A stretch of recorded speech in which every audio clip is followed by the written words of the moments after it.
Hey, thank you so much if you viewed, liked, and subscribed to the last video. I truly appreciate your eyeballs. But seriously, thanks for liking and subscribing.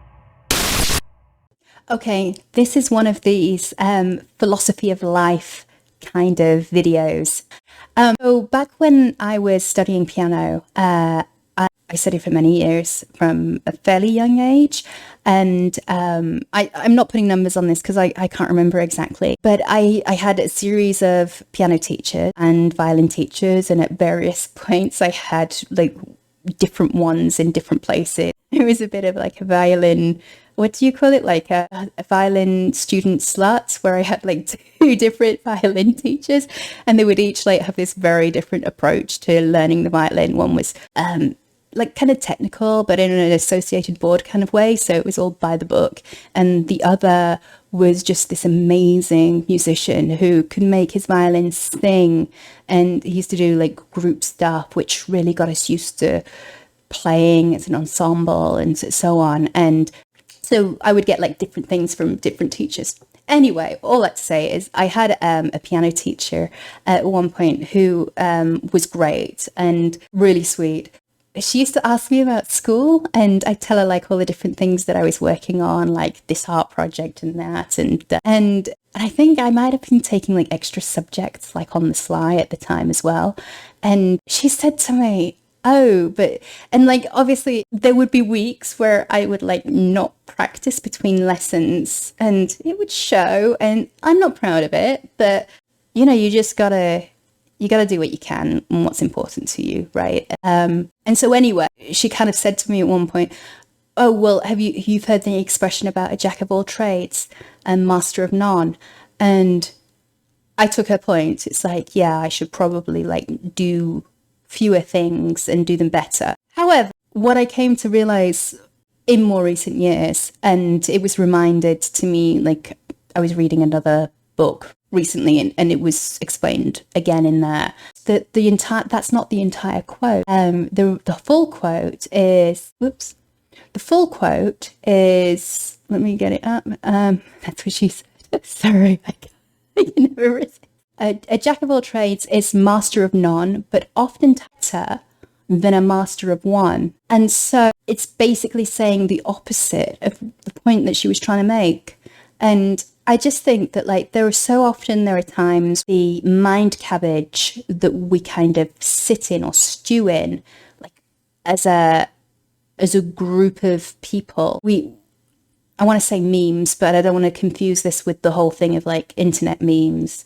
But like we have these things, like these sayings that we take as gospel and truth, and they're just words that people cobble together, and more than likely they cobbled them together because they sounded good. Like, you know, those ones where they kind of like reverse it and they swap the words around in the second sentence, and it's just like it's like they take it as truth because it sounds good.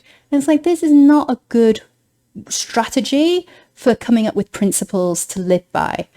And so anyway, it just made me think that like how often I'd made decisions based on this jack of all trades bullshit, when actually like the point that I've come to, like, and you can see like I have stacks of books and like I haven't read most of them, but they're there, and some of them are partly read, because having lots of different things on the go at any one time is a really good way to feed one's creativity. Also, like that motivation to learn.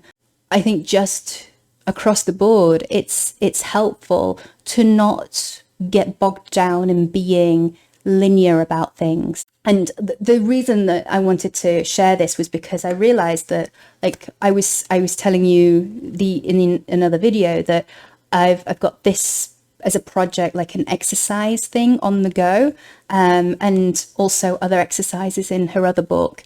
And at the same time, I'm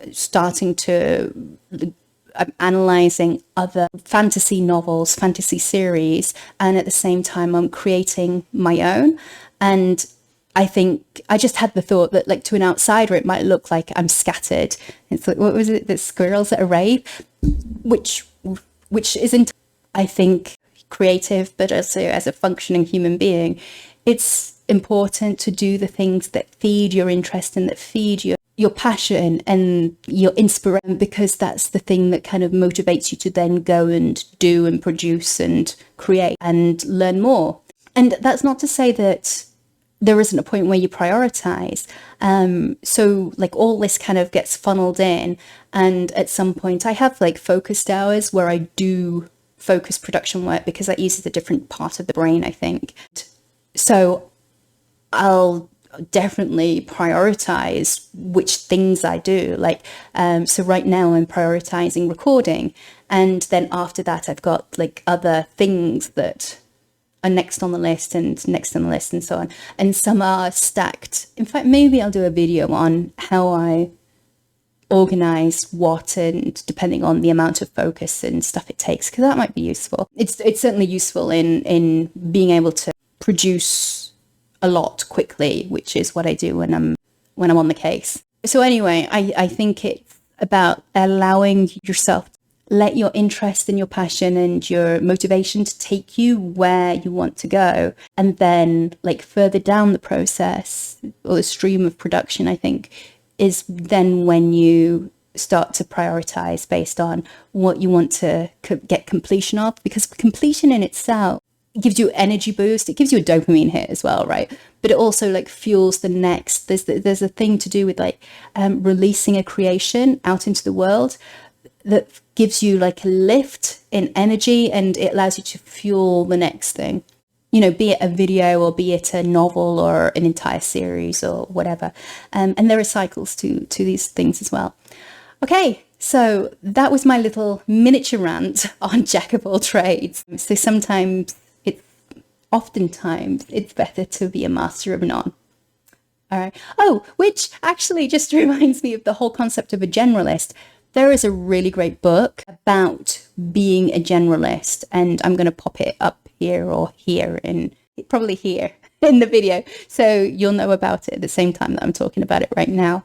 And that was really an eye-opener when it came to understanding why generalists are really good in this world. School tells us to be specialists, and industries tell us to be specialists because they need a workforce. But actually, there are lots of advantages to being a generalist. And I know my tone got a little bit conspiratorial there, but I'm a little bit cynical when it comes to these things. But anyway, if you want to be a generalist, go read this book. Okay, that's it from me for now. Talk to you soon. Bye.